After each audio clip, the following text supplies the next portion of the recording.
Today is January 10, but we're still celebrating Christmas. Last December was so busy. We were with family and we didn't really get the chance to spend time with our friends. So today we finally made it happen. And this is how Christmas feels in the Philippines. It doesn't end when December ends. As long as there's food on the table and people you care about beside you, Christmas is still alive. This isn't a fancy party. This is a real life Filipino style, simple, loud, and full of laughter. Merry Christmas!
One down.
Chinese character.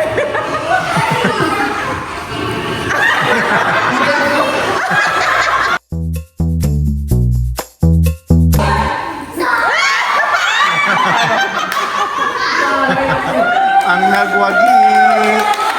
Ang premium mo! Practice na tayo ng dance.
Yaman eh. Ba't kaya kulang yun sa akin? Di ba siya? Nagamit ako yun. Kulang biniga. Pag sa'yo talaga nila ako na lang. Confident pa ako. Talking tayo. Ano na lang game? Tago? Grabe, ganun yung galaw naman. Tapos round 3 pa. Oo. Mga 30. Ay, 40 pa lang. Dapat sinabi mo parang nag-SNR ako. Ayaw mo kang kasabo. Tingnan, bigyan niya na yung mga chocolate bar. Chocolate bar din naman ako. Last year. True. Oh, di okay. Mention mo daw, mention mo daw.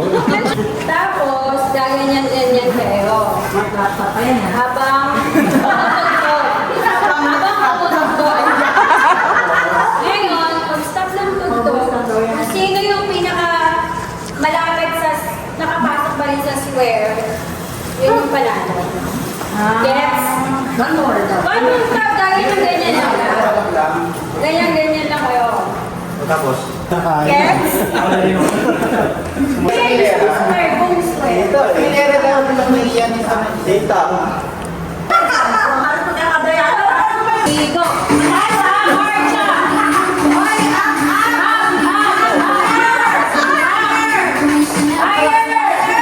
Hindi na kaya.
Bawal kayo tumawa, aaw.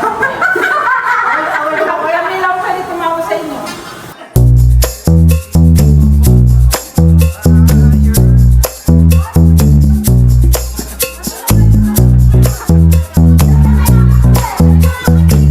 Marcy!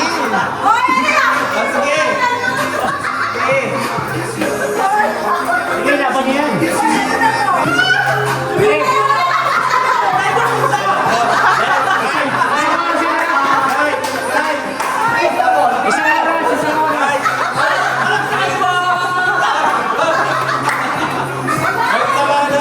Face the wall! Dahil mga bagger siya, face the wall!